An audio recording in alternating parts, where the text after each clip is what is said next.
Welcome to our session covering artificial intelligence, data security, and solution development methodologies. Today, we are exploring the delicate balance between protecting sensitive information and making that information available to train intelligence systems.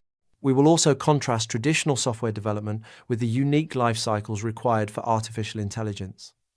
As an auditor or technology leader, this knowledge has immediate real-world utility. You will use these exact principles to advise corporate boards on how to safely open up legacy databases for new artificial intelligence initiatives without violating privacy laws or exposing the company to massive regulatory fines. Furthermore, understanding the shift from traditional programming to data-driven learning allows you to design audit frameworks that catch vulnerabilities before a model ever goes live. Historically, information security leaders like chief information officers and chief information security officers have operated with a mindset of restriction. Their primary mandate was to lock down data to comply with strict privacy frameworks and various local data residency laws, which dictate exactly where and how information can be stored. They built digital walls to safeguard financial records, personal health details, intellectual property, and strategic trade secrets from cybercriminals and corporate competitors. However, the rapid rise of artificial intelligence has completely changed the landscape. Corporate boards of directors are now demanding that their organizations adopt artificial intelligence to stay competitive. This creates a massive conflict because artificial intelligence relies heavily on massive amounts of data to function. The very leaders who spent years restricting access are now being ordered to open the gates so the technology can learn. Because information is the core fuel for these models, organizations must continuously evaluate security controls across the entire lifespan of the system. Let us move on to data encoding. Before deep learning systems can process human information like text or images, the raw material must be tokenized. Tokenization is simply the process of chopping up a large piece of information into smaller, standardized chunks that a computer can digest. Think of it like taking a complex novel and breaking it down into individual syllables. Once chopped up, these chunks are saved as binary files. These binary files are highly sensitive. Even though they look like computer gibberish to a human, they contain your organization's core data and require strict access restrictions and encryption, just like any traditional document. During the active training phase, these chopped up chunks and their underlying structures known as embeddings are loaded directly into the system's temporary memory or onto powerful processors called graphics processing units. Additionally, as the machine learns, it frequently saves its progress in intermediate stages known as checkpoint files. Imagine playing a very difficult video game and saving your progress at a safe house, so you do not have to restart the whole level if you fail. These checkpoint files hold the evolving intelligence of the system and are incredibly sensitive.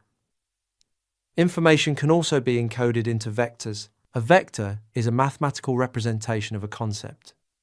Instead of storing a word as a collection of letters, a system translates the meaning of that word into a complex array of numbers. This allows generative artificial intelligence and semantic search engines to rapidly compare concepts rather than hunting for exact keyword matches. These numerical arrays are stored in specialized systems called vector databases. Securing these databases requires standard encryption and access limits, but it also demands careful management of the vector indexes. An index is essentially the navigational map, dictating how the system searches the numbers. You must control exactly who or what is allowed to view or alter that map. Next, we must address data access. To build an intelligent system, developers pull information from dozens of isolated departments. The first major risk is centralization.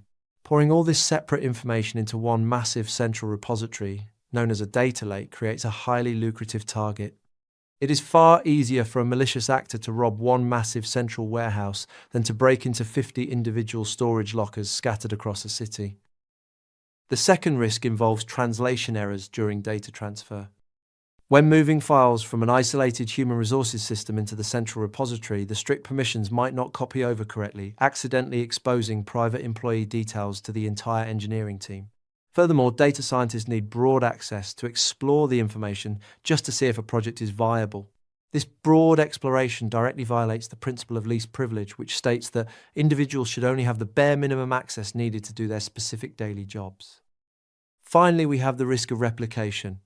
Every time developers copy a dataset to run a new experiment, they create a brand new environment that must be tracked and audited. This massive expansion increases the scope of regulatory compliance. To manage these collective threats, organizations must aggressively map the entire flow of information, verify that permissions remain consistent from start to finish, and implement strict networking boundaries to ensure the information never leaves approved zones. This brings us to data confidentiality and secrecy. Many legacy systems use obfuscation and encryption to mask sensitive information. However, the mathematical processes used to tokenize text often require the information to be in cleartext, meaning it must be entirely unencrypted and readable by the machine. Because of this technical limitation, highly sensitive information might be temporarily stripped of its protective armor during the training cycle. There is an advanced cryptographic technique called homomorphic encryption. This allows a machine to perform calculations and learn from data while the data remains securely locked inside an encrypted state. Think of it like a scientist handling dangerous chemicals using thick rubber gloves built into a sealed glass box. The scientist can manipulate the contents without ever being directly exposed. Unfortunately, this encryption technology requires an enormous amount of computational power, making it too slow and expensive for everyday use right now. Therefore, organizations must rely on layered defenses, known as defense in depth. This involves severely restricting who can access unencrypted files, constantly monitoring usage, and encrypting the physical storage drives themselves. Let us talk about backups. In traditional computing, you back up your original files. In this domain, the original source files are likely already backed up elsewhere. Instead, your audit focus must be on backing up the unique artifacts generated during development. You must preserve the cleaned up post-processed data, the binary files containing the tokens and the model weights. The weights are the mathematical values representing what the machine has actually learned. You also need to save the architecture parameters, which are the structural blueprints defining the size and shape of the neural network. The reason this strict archiving is so critical is that generative systems are non-deterministic. Non-deterministic means that asking the exact same question twice might yield two completely different answers. Because it does not follow a strict scripted path, it is very difficult to explain how it arrived at a specific decision. If a regulator demands to know why a system made a biased choice, you must be able to prove how it was built. By archiving the training sets, the testing sets, and historical performance logs, you can reconstruct the environment and mathematically defend your design choices. Even though the outputs might vary, the integrity of the inputs and the internal mechanics must remain absolutely pristine. You must defend against several specific attacks. First is data poisoning. This happens when an attacker subtly contaminates the training material, so the machine learns the wrong lessons from the start. Imagine someone sneaking into a textbook printing press and changing all the historical dates before the books reach the students. Second is model tampering. This involves a hacker directly altering the structural blueprints or the learned weights to force malicious results. Third is embedding tampering, where the fundamental mathematical representations of concepts are corrupted. Integrity can also be destroyed accidentally. Organizations frequently use a process called extract, transform, and load. This is the routine process of pulling information from an old database, reformatting it, and loading it into the new training environment. If the logic handling this conversion is flawed, critical information will be dropped or corrupted. Auditors must ensure that all conversion rules are thoroughly documented and aggressively tested before any files are moved. Finally, we must completely reframe how we view the software development lifecycle. Conventional software is strictly rooted in logic. A human programmer writes highly specific instructions. The machine has zero agency. If it encounters a situation, it was not explicitly programmed for it either crashes or produces a predictable bug. It is a train on a track. Artificial intelligence is entirely different because it is rooted in data.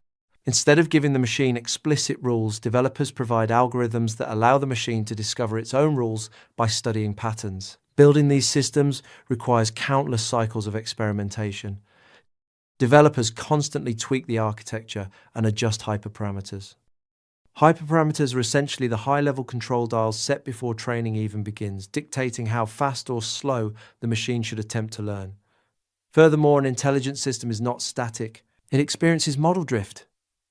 Model drift happens when the real world changes, but the machine is still operating based on old historical data, causing its accuracy to slowly degrade over time.